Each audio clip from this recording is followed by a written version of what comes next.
Assalamualaikum warahmatullahi wabarakatuh. Perkenalkan, nama saya Muhammad Iqbal Fauzan dari kelas A2.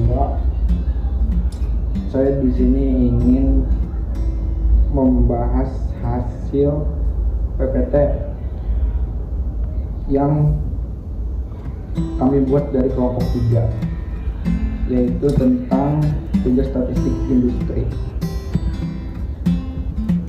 Definisi uji hipotesis adalah metode pengambilan keputusan yang didasarkan dari analisis data, baik dari percobaan yang terkontrol maupun dari observasi atau tidak terkontrol. Uji hipotesis terkadang disebut juga konfirmasi analisis data. Keputusan dari uji hipotesis hampir selalu dibuat berdasarkan pengujian hipotesis nol. Ini adalah pengujian untuk menjawab pertanyaan yang mengasumsikan hipotesis nol adalah benar. Assalamualaikum warahmatullahi wabarakatuh. Perkenalkan, nama saya Ilham Fajar Radiansa, NIM 21221081. Selanjutnya, pengujian parameter nilai tengah. 1 populasi, 2 populasi, 3 data perpasangan.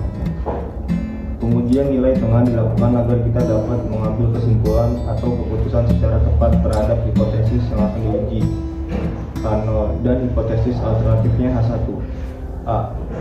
Satu populasi adalah suatu kelompok atau himpunan individu yang memiliki karakteristik atau sifat tertentu dan terdapat dalam satu wilayah atau daerah tertentu. Contohnya, satu populasi bisa berupa seluruh siswa SMA di suatu kota atau seluruh penduduk di suatu negara. B. Dalam pengujian hipotesis, dua populasi merujuk pada dua kelompok individu atau objek yang memiliki karakteristik yang sama atau sejenis dan akan diuji untuk melihat apakah terdapat perbedaan yang signifikan antara kedua populasi tersebut. Misalnya, jika seorang peneliti ingin membandingkan efektif dua jenis obat untuk penyakit tertentu, maka dia akan memilih dua kelompok individu yang sama menderita penyakit tersebut dan memberikan jenis obat yang berbeda pada kedua kelompok tersebut. C. Data berpasangan atau paired data. Dalam pengujian hipotesis merujuk pada dua kelompok data yang diambil dari subjek yang sama atau dari dua subjek yang dianggap cocok satu sama lain dan kemudian dipasangkan untuk dianalisis. Assalamualaikum warahmatullahi wabarakatuh. Nama saya Agus Purnomo, NIM 2122-109. Di sini saya akan melanjutkan menguji parameter proporsi. 1 populasi, 2 populasi. Pengujian parameter populasi. Pengujian parameter populasi dalam pengujian hipotesis merujuk pada pengujian hipotesis yang dilakukan untuk memperoleh informasi tentang parameter atau karakteristik tertentu dari populasi, seperti rata-rata, variasi, proporsi, dan lain sebagainya. Pengujian ini dilakukan dengan memanfaatkan sampel acak dari populasi dan mengambil kesimpulan tentang parameter populasi berdasarkan informasi yang terkandung dalam sampel tersebut. A. Dalam pengujian parameter proporsi, satu populasi mengacu pada keseluruhan himpunan individu atau objek-objek yang akan diuji proporsinya.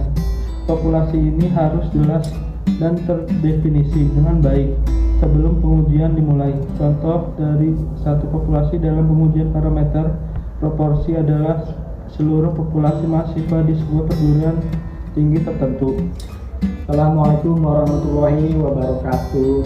Perkenalkan, nama saya Andreas Setiawan, NIM 21221028. Ini saya akan melanjutkan B. Dalam pengujian parameter proporsi, dua populasi mengacu pada dua himpunan individu atau objek yang saling berbeda, yang masing-masing diuji proporsinya.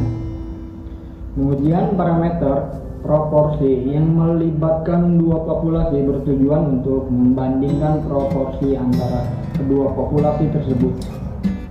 Contoh dari dua populasi dalam pengujian parameter proporsi adalah proporsi mahasiswa perempuan di dua perguruan tinggi yang berbeda. Pengujian ragam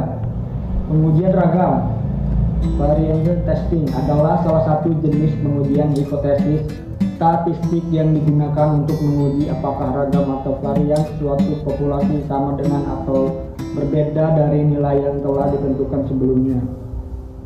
Tujuan pengujian ragam adalah untuk mengambil keputusan apakah perbedaan dalam sampel berasal dari variasi acak atau ada perbedaan yang signifikan antara dua atau lebih populasi.